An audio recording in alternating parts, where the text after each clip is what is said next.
Look now, gallery. There we go. Yeah. Very good. Okay. Okay. So, shall we start, Bhante? Oh yeah. Yeah. Okay. So, good So, evening. um, so Sorry. carry on. Yeah. So, okay. Oh, So, thank you, Bhante. So good yeah. evening, everyone. So my respect to Bhante Bodhidhamma. First of all, our deep appreciation to Bhante Bodhidhamma for giving us this wonderful opportunity to learn and practice meditation with you. So I am Sujan, and only a resident monk at the moment in our center in Warapunya Meditation Center in Aberdeen. And this is in West Hill near Aberdeen City, city. So it takes about 20 minutes drive if you are driving. So, and we have been running meditation sessions here in the center, as well as in Health Village and other charities, and also in different places. So, and it is our intention to invite different monks and nuns and other members who has been meditating uh, and have a good knowledge to inviting them to give us this their profound knowledge, and so we can learn. So today we are very fortunate to have Bhante Bodhidhamma. So today is the this is the first meditation session of 2025. So you're very lucky. So welcome to this one. So first of all, let me give you a brief introduction. Now, although Bhante Bodhidhamma has a long history and been being a monk for many, many years. So Bhante was ordained around in his 30s. He professionally before he was a teacher, and drawn to Christianity, and even wanted to become a priest, and then somehow got to know the with life. I got to know Buddhism, and then carried on with the Buddhist studies. And after coming to Buddhist meditation, he became a Buddhist monk and studied with different meditation masters, well-known meditation masters, particularly from Myanmar, and then spent lots of many years meditating alone in Sri Lanka before he came back to UK and was teaching at the Gaia House, one of the meditation centers, and then decided to establish Satipanya Meditation Center for the serious meditation practitioners. So if you are looking for a serious meditation practice, and that is the place to go. Okay. So you got the Absolutely. connection. That's you got the connection with the Bhante now. So no need to worry that you will be alien. So just go and practice with Bhante. Okay. I think there are so many things to talk about Bante, but rather Thank than you. wasting time telling about Bante's history, Yeah. I think we better go to our practice. So Yeah. today's practice, Bante has suggested that first of all we'll have taking a refuge, and then Bante will lead guided meditation, and then metta bhavana, and then some question and answer. So with Okay. this, I will hand over it to Bante Bodhidhamma. Thank you, Bante. Thank you very much. Thank you very much. Well, I don't know how amazing I'll be, but we'll see. Now, most of you are not on screen. I'd love to see you all. It's like talking to an empty space. Thank you. Wonderful. Yes. There we are. There's people. Very good. Very good. I wonder if I know Drew. Do I know Drew? I know the name. No, Venerable sir, you don't know me. Ah, We live in London, maybe West London. in West London. So you're going to the Vihara in Turnham Green. We go there. We used to go there. We still go there. We go to Kingsbury and also to Sri Sambodhi Ah, at East London, so we go everywhere really. Okay, maybe The that's where meditation center, East London, there's a meditation center. So go there too. it's just I was at the Vihara in London for a while. That's all. Yes, that's right. That's Yeah, during the old monk, that's isn't it? right. I think, yeah. Ajuranyani. No, No, before can't that. before that. Yeah. Okay, so what I really want to know is how many of you already have a practice in meditation? Have you all got a practice? Yeah, show of hands, you've all got a practice. Yes. Raj, yeah. Ranji, yes, you've all got a practice. Yes. Well, there's no reason why you shouldn't carry on with that. But what I'll do is I'll just give very basic instructions on the Mahasi method of meditation. And it's basically, it's about noting, right? Whether we like it or not, whenever we experience something, there'll always be some sort of positioning of it in a concept. Every time you see an apple, the reason why you know it's an apple is because you already have a concept of an apple. So by using simple words, we're trying to get this quality of intuitive intelligence, this quality of intuitive awareness out of its confusion with the intellect. So we use a word, but the attention is always directed towards feeling, emotional feelings, moods, and sensations in the body, right? So that's where your attention goes. Okay. So we'll begin. And I always like to start with refuges and precepts. So, the refuges are really there to give us confidence. I mean, we're only doing what the Buddha did. There's nothing, we're not doing anything that he didn't do. And that gives us great confidence, and the Dharma through our own practice and reading, we also grow in confidence, and then recognizing that there are still people who attain arahatship in the world. There's one or two in Thailand, for instance, Ajahn Ganha, if you want to visit him. So it's important to know that there is, the Dharma is still working. It's still producing arahats, sotapannas, non-returners, and all that. Few and far between, but there we are. You can't have everything. So I'll begin with the reps and precepts, and then and the precepts, of course, are just basic. Like it's just where we don't want to go. And we're trying to refine our behavior, whereas before we might have been killing all sorts of creatures, we're now protecting them. So that's how we turn away from that sort of behavior towards what is beautiful and virtuous. Okay, and then I'll give some sort of just basic instructions. So if you don't want to follow them, that's fine. Just carry on with what you're used to. Okay.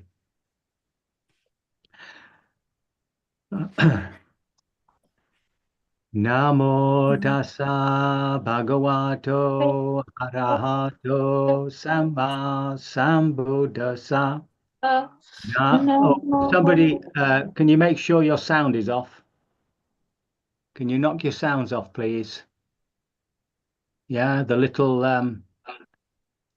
else it sounds awful. My voice is bad enough. Yeah, you see the little sound thing it'll be down at the left, audio. If you can just knock that off. That's it. Yeah, try again, audio. That's it. Arjun, thank you. Varuna, right, okay, we're all off, I think. Fantastic. Namo tassa bhagavato harahato samma sambuddhassa. Namo tassa bhagavato harahato samma sambuddhassa. Namo tassa bhagavato harahato samma sambuddhassa. Buddhang saranang gacchami. Dhammang saranang gacchami. Sanghang saranang gacchami. Dutiyampi bodhang saranang gacchami. Dutiyampi dhammang saranang gacchami. Dutiyampi sanghang saranang gacchami. Tatiyampi bodhang saranang gacchami. Tatiyampi dhammang saranang gacchami. Tatiyampi sanghang saranang gacchami. Panati pata veramani sikapadang samadhiyami.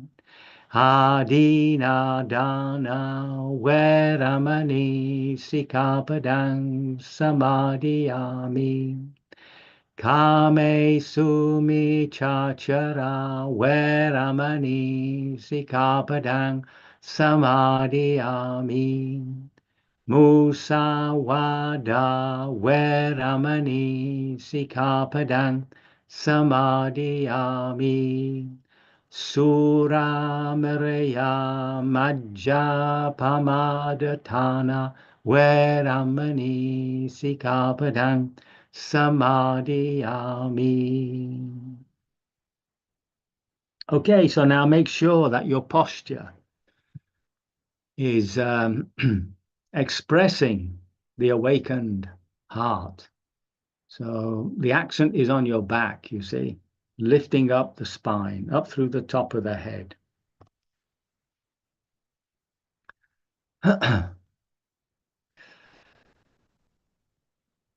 That's the only energy you need, just lifting up the body through the spine. And then just spend a moment relaxing, just relaxing the brow, eyes gently closed, the jaw, waggle it about a bit if you find it tense, or clench your teeth and then relax. The jaw should just hang loose. And then the shoulders, lots of tension in the shoulders usually, give them a good squeeze.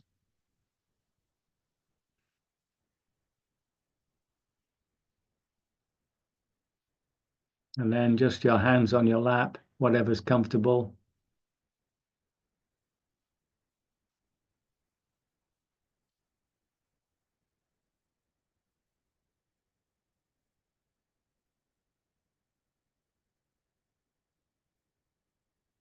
Just acknowledge that posture now. An energized spine, everything else relaxed.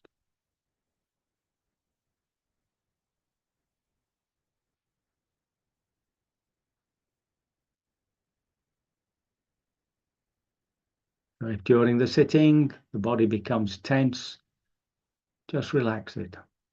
If you find yourself falling asleep, nodding, keep lifting that spine.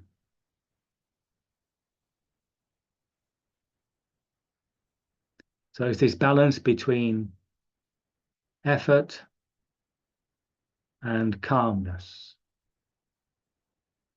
So these are factors of enlightenment, effort, and tranquility. So if we just now bring the attention to the breath, wherever you feel it most. In this particular tradition, we prefer the breath in the body, the arising and falling of the abdomen. But that doesn't particularly matter.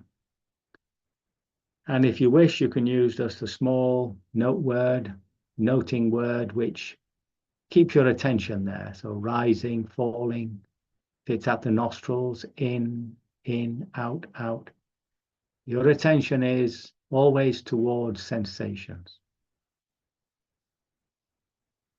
Just resting the attention on the breath, that's all. Feeling it. Rising, falling.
the mind is wandering, just note what's actually driving it. We're not interested in stories. Is the mind worrying? Is the heart planning something exciting? What's it doing? And acknowledge it. Worrying, worrying, planning, planning. And draw the attention back to the breath. And relax upon the breath. If already you're beginning to feel a bit sleepy or tired, keep lifting the spine. And you can always open the eyes, let the light in, but keep the attention inward.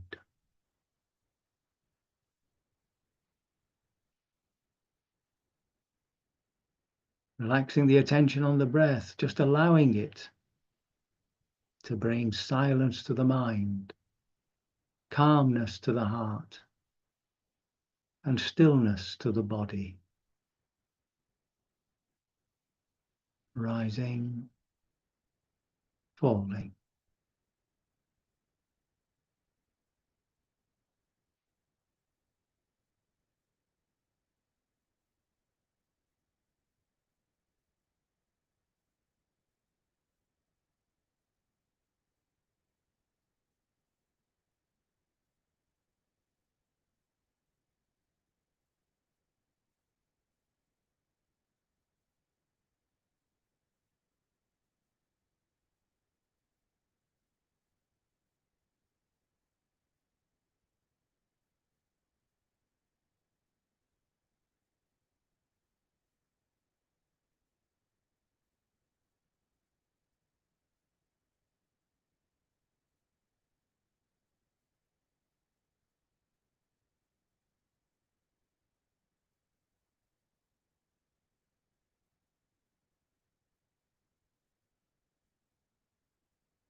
The mind is wandering.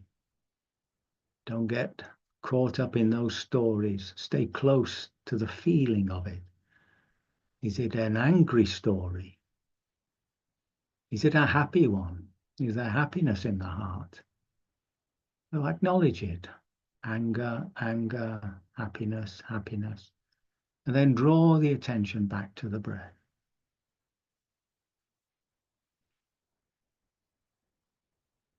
Feeling sleepy or tired, keep lifting that spine, open the eyes.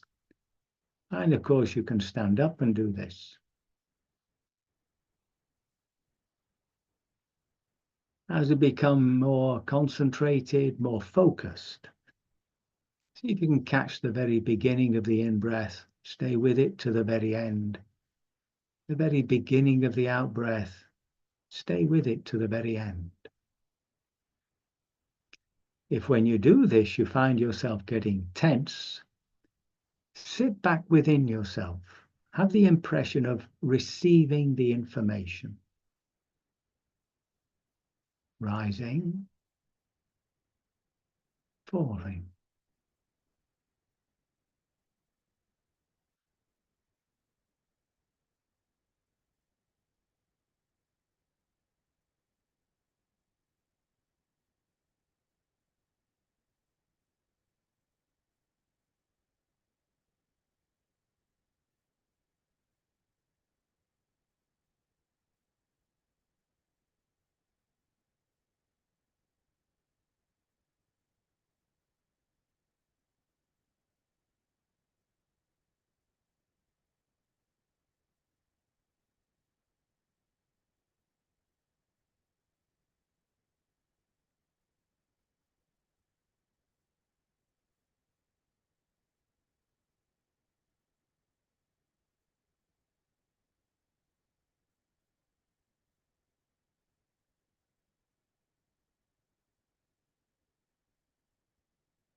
Sometimes it takes a little longer to become focused, to become relaxed. But here, when the mind wanders again, instead of coming back to the breath, come into the body. See if you can feel the emotion or mood. So there might be sadness, some story about sadness in our lives. So we come into the body and we feel the sadness. We might have a happy memory. So we let go of the memory and we come in and feel the happiness. In the same way with the body, we might feel a discomfort in the back or the knee or whatever. If the attention is drawn to it, we go there, we feel it. We don't choose what to feel. It's whatever draws our attention within that field of awareness. If the mind becomes too busy, begin with the breath. So we begin with the breath, and then whatever draws your attention, go to it, feel it. Rising, falling.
becoming more aware of how we are reacting to what we're experiencing. When something is pleasant, we're drawn towards it. We want to maintain it. We want to make it grow. When something is unpleasant, we first of all try to ignore it, and then we push it away. And if it's too big, we become frightened. This reaction the Buddha points to as the direct psychological cause for our suffering. Is that true for you?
Everything we're experiencing is a process. Everything's arising and passing away. Something appears and then vanishes. Nothing remains. Nothing repeats itself. Each breath is similar, but not the same. Is there anything you can rely upon?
And we see that everything we're experiencing is an object.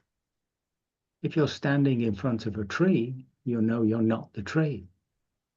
If you're standing in front of somebody, you know you're not that person. Can you make the distinction within yourself that there is something which is observing and something which is being observed, something which is feeling and something which is being felt?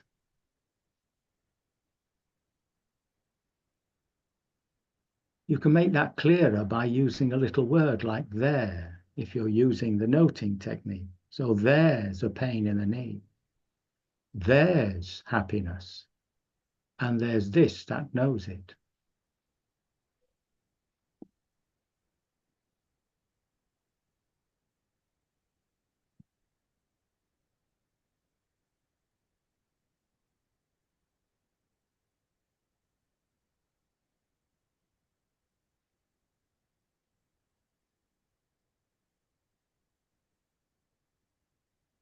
Can the observer be the observed?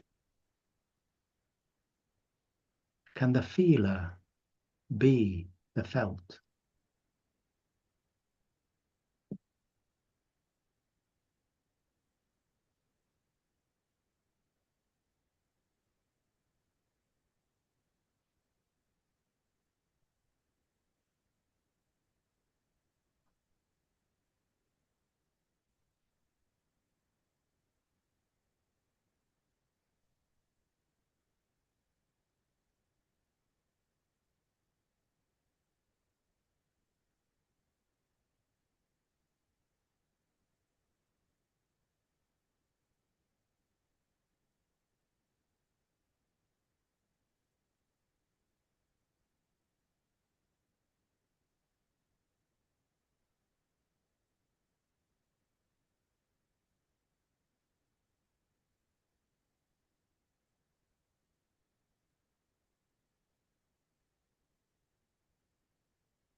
When we are practicing Vipassana, we have found within ourselves a sort of observation post.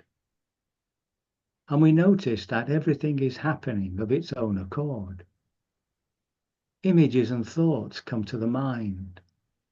Moods, emotions come from the heart. Sensations and feelings arise in the body of themselves. We haven't asked for them, they just come. They're not under our direct control. How can they be me?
We have now drawn our attention to the three characteristics of existence: the cause of suffering, desire, impermanence, and the fact that everything we experience is an object not under our control, not self.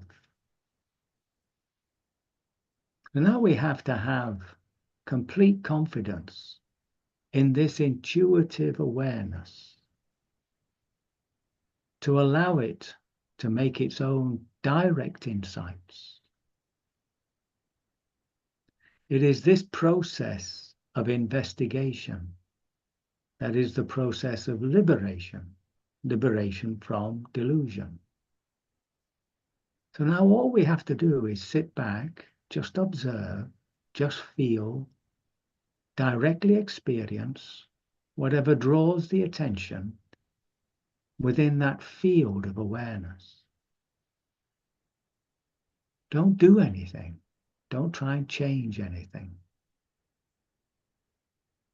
Just watch. Just feel. That's enough.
When we come to the end of a sitting, it's always good to spend just a moment reflecting on our practice. How diligent was I in bringing myself back to the present moment?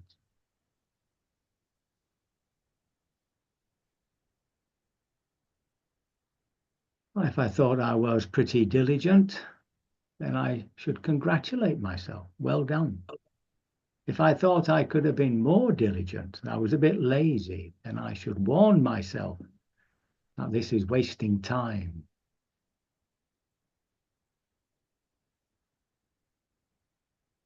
But don't get into self-criticism. You know, I'm useless. I'm awful. That's no good at all. We must encourage ourselves.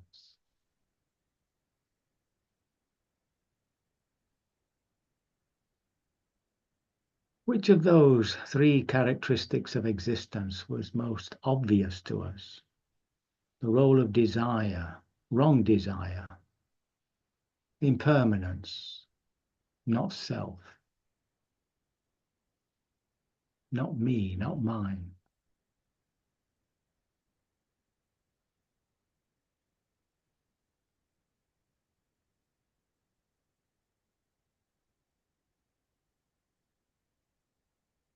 And how did we deal with the various hindrances that came up?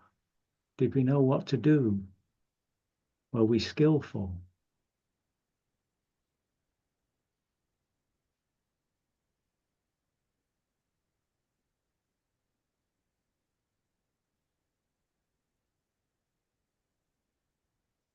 We can just choose one of them.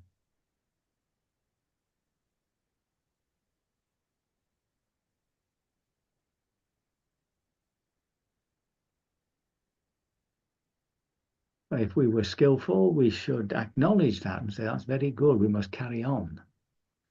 And if we thought we could have been more skillful, then we should encourage ourselves. Make a determination. Next time we sit, we won't give in to tiredness.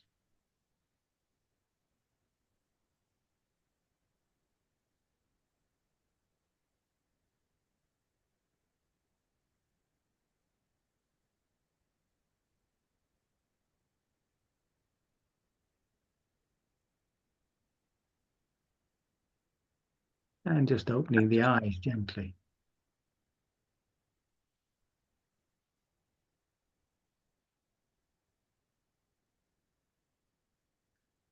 Ah, I'm sorry that took so long. It's very difficult to make it any shorter, really. So anyway, I hope it sort of made you more enthusiastic about your practice.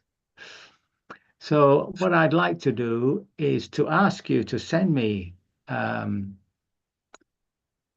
ideas or questions that interest you, and I'll try to fit them in over the next few weeks. So I'm going to just put my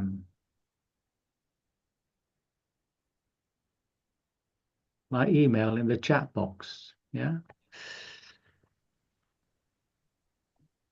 it's very simple.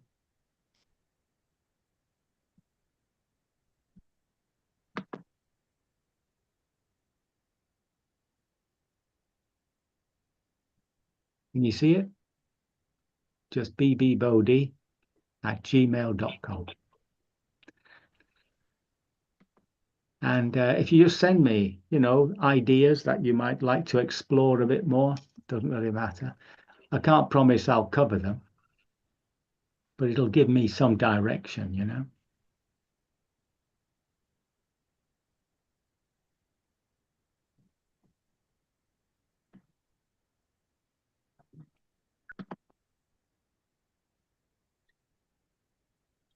Bhante, can I make a Yes, suggestion? please. Yeah, Bhante, I have met you before, Bhante. My wife and I did retreat at Kaya House many, many years ago. Oh, there we are. And we came up to meet you to retreat to ask few questions. Ah. Now, I was just thinking one day, some of us in this group doesn't understand Pali. So when you do refuges and precepts, will it be possible to do in Pali as well as in English? Yeah, I can do. On that question, you don't you don't have to be a Buddhist to take these refuges and precepts. They're more to do with attitude. So if you're going to practice in the way the Buddha wants us to practice, then it's good to, have a little bit of confidence in him. Yeah. And it's good to have a little confidence in the teaching, you see. And it's good for our confidence to know that, well, the practice works. It does work. Yeah. And the precepts are pretty straightforward, not to kill living beings. Some people translate that as not to harm, but it's actually not to kill, and not to take what is not freely given, not to misuse. It's usually translated as our sexual appetite, but karma can also mean all appetites. In other words, it's not to overindulge, including food, and then not to tell lies. You see, to be truthful, and then finally not to put anything into the body which is going to upset our level of awareness. It's not. So pretty. So these are very basic for anybody doing any spiritual practice. You know, you can't get anywhere if you've got alcohol in you swilling around your brain. You know. Yeah. The reason I asked is, I was talking to my nephew. What did you learn about Buddhism? He said, we learn our precepts. I asked him, can you repeat it? He said, he did it in English, in Pali. I said, can you explain in English? He said, he doesn't know. He can repeat it in Pali, but he doesn't know what he is repeating. Yeah, well, that's you see, then it becomes an empty ritual. See, this is the exactly. So if we can just do, I'm sure Bhante was in Amravati also. I used the precepts and refuges they use in Amravati. So sometimes they use in English, sometimes they use both. So if you can use both Pali and English. Yeah, I don't actually know the chanting in English because I like to chant, you see. No, just the precepts and refuges. Yeah. Thank you, Bhante. Okay, now my job. Anybody else would like to say something?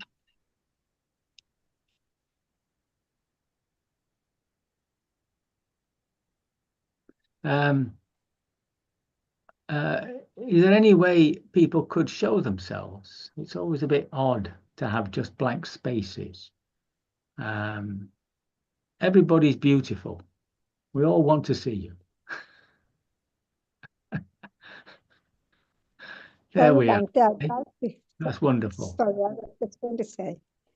My camera doesn't seem to want to show me, so I'm sorry about that. Ah, no problem. Is it, if you look down to the left, is there a cross through the camera, the video? Yes, there is, but it's saying, what does it say? It said, I hope I've uncrossed it, have I? No, there's a message coming up. Ah, I think it's the settings. Oh, it's saying unable to access camera because okay. Something. Yeah. And I'm sitting in the dark anyway, so there you are. Never mind. I've got a question though. Is that okay to ask it? Yes, of course. Yeah. It's more of an observation. You said 3 things that really caught my mind. The first one was nothing can be relied upon, which was beautiful. But could we expand on that? And the second thing was the observer, observed, did you say the watcher and the watched or something? Anyway, you switched them around, which was very interesting, because then the me and mine concept from this side switches to the other side, which is actually very interesting, because my concept of me and mine does arise from the observed. Say my arm was hurting, that pain was actually becoming in my mind, that was me. It wasn't just mine, it was actually me. So I need to go into that. So those are the 2 things I wanted to ask. There was something else, but I don't remember it right now. Yeah. Thank you, Bhante. What we're looking for, you see, the Buddha says that there is within us this nibbanic element, right? Some people like to call it the Buddha within. And we're trying to find out, well, what is it? What is it? And he says that nibbana is completely reliable. It doesn't change, and there's no suffering. So he tells us a lot, you see. But somehow we have to experience that. We have to find out what it is. See? So by asking these questions of ourselves, it keeps pointing us to recognizing that everything we're actually experiencing is just not reliable. It arises and passes away. As soon as you've got something in your hand, it disappears. And slowly it dawns upon us what it is that we can rely upon. Now, I'm not going to tell you, you have to find it. That requires a bit of faith, though, does it? Because everyone outside Buddhism would know that everything passes away. That's a kind of impermanence in a worldly sense. So if I go around saying, "Oh, Buddha found this out," that will be, "Oh yes, we all know that," kind of thing. And the Nibbana is the only reliable thing. If I even tell myself that, I have a question. Obviously, Yeah. I have to give myself time to see it. Is that the concept I'm going home with? Exactly that. You see, you keep looking and looking, and at some point it'll dawn upon you what it is that's always there. Okay, thank you, Bhante. Thank you very much. And the other bit, about observer and the observed, the switching Yes, around. well, that's right. What we're doing is we're distancing from everything we're experiencing. We're pointing to it. So that's one of the blessings of noting, because every time you note something, you can't be it. You've turned it into an object that you're looking at, you're experiencing. See? And as you do that, you begin to realize that you've removed your sense of identity. So, as you said, the pain in the knee or whatever, you become that pain in the knee. So, for one moment, you are the pain in the knee. For instance, when you're eating and you bite your tongue, for one delicious moment, you and the tongue are one. Yes. That is identity. And then you jump out of that and you're angry with yourself. You know, Yes, how did you, right? yes. So now you've become an emotion. And when your mind wanders off on thinking and dreaming and fantasizing and arguing and all that, you become your head, you become your thinking. Yes. But here, when you sit and observe all that, you've discovered a different identity. And that identity is the observer, the feeler. Yes. But unfortunately, you're aware of that too. Yes. So yes, you but can't be that. You can't be No. the observer or the feeler. Yeah. So you So have to both investigate. sides. So you have to Yeah. investigate that. You have to draw your attention to the feeler, to the experiencer. Something's happening there, which is creating a false sense of self. Sure. See? Yes. Yes, I And understand. at some Thank you, point, Bhante. at some point, Yeah. it'll dawn upon you. So what we are following, what we are chasing after, this self that we are so bent on attaching to, cannot be found anywhere. Well, it can. This is the problem, but it's false. Yeah, you Yeah. see? Yes. As soon as Yes. you are the pain in the Yes. knee, that's Yes. yourself. But it's Right. false. Right. Yes. Yes. So the Buddha, Yes. you see, the Buddha doesn't, his teaching does not deny that there's no self. That's a wrong understanding. In the discourse that he gives, it's so-called the second discourse on not self. He doesn't say there's no self. You see, he just says, look, if you look at something and you see you've not got power over it. So he says, look at your body. Can you make it bigger? Can you make it smaller? You see? So if you can't do that, how can it be a self? How can it be me? How can it be mine? Yes. Yes. So he's not denying that there's a self. He's just saying that the feeling of a self is false. Yeah, it's a delusion. It's a delusion, you see. And we're chasing that. We're investigating it to see, is there anything real behind that? Which he says there is. He says there's something real there. He calls it Nibbana, but he has other ways of pointing to it. So again, it's a mistake to think that there's nothing there at all, a sort of a clever way of expressing annihilation. He's dead against annihilation. Right? Sure. Yes. Yes, Bhante. Isn't Nibbana the realization that there is where there is nothing reliable, as you say? The realization itself can be termed Nibbana? The realization, no, that realization is an insight which draws you towards what it is that knows that. So remember, the word Buddha means the one who knows, the knowing. the knowing. Yes. Mm. Yes. See. Thank you, Bhante. Thank you so much. There's a lot to think about. Thank you. Oh, not too much, I hope.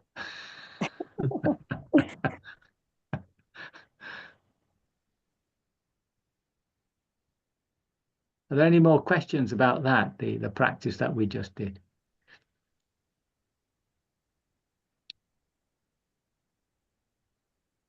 Very good. Well, I think we've gone beyond our little time here. So next Thursday, if you send me some ideas, I'll talk about them. I'll try and fit it into some small teaching. And I don't know whether you want me to do a guided meditation again. We might just sit for half an hour and just practice as you will. Is that a good idea? Yeah. Yeah, is that, yeah, nod vigorously if that's a good idea. Yeah, okay, thank you.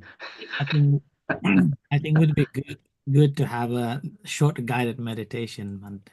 Even so, okay. Well, the thing is that but my problem is once I start going through it, it always takes me at least 40, 50 minutes, you see. Okay. Well, I can remind you of what the process is and then take it from there. I can do a little introduction to get you into it, and then you follow it through. Okay. And then next week we'll also do metta, because I couldn't fit it in, but we'll do the practice, then some discussion or whatever, and then we'll end the process with metta. That's important. Yeah. And just a final word on that, whenever we practice Vipassana, we're developing this quality of equanimity, right? So you notice that the social virtues, love, compassion, joy, are not there, right? They would actually get in the way, right? So the problem with developing equanimity is that if we don't watch it and we go into society with equanimity, it very easily moves into a sort of indifference, even an apathy, you see. So that's what we call the near enemy of equanimity. So we undermine that by re-engaging at the end of a practice. And that's the purpose of better practice. We re-engage. Yeah. I once had a young woman came and said that her partner always complained that after she sat meditating, she was very cold. So I said, do you do any metta afterwards? She said, no. I said, well, do some metta and bring him to mind and see what happens. So I presume, well, she never came back, so she must, I presume it worked. Okay. So until next week, and I wish you all a very, very peaceful sleep tonight and a great and lovely, fruitful week ahead. Can I leave you with a little blessing? It's a very regular one. Wishing you to enjoy great good fortune, that all the powerful beings protect you, and that you receive the blessings of the Buddha, the Dharma, and the Sangha. Bhavatu sabba mangalang rakkantu sabba devata sabba buddhanu bhavena sabba dhammanu bhavena sabba sanganu bhavena sada soti bhavantu te. Sadhu, Sadhu, sadhu, sadhu. sadhu. Thank you very much. Thank you very much. Thank Good you night. very much. Bhante. Thank you. Yeah. Good night, Ajahn. Thank you. Thank you. Everyone, so much. Everyone, so. No, yes. Thanks. Very good night, everyone. Yes, I'll wait for you all to go. I like to wave. Thank you. Yes. Good night. Thank you. Toodaloo. Thank you, everyone. Thank you. Thank you. Thank you. Thank you. Thank you. Everyone, so nice. Everyone, so nice. Thank you, Ajahn Sujan. Thank you. Thank you. Good night. Good Thank night. you very much. Thank you very much, Bhante. Goodbye. Bye. Ranjani. Ranjani. Ranjani. Yes. Bhante Raja. Yeah. They don't know how to think Shamata. Shanta. Ranja. I think they're staying on. Anyway, thank you very much, Ajahn. Wish you all the best. Yeah. Thank you very much for your kindness. Thank you. Yeah. Good night. Night. Ciao.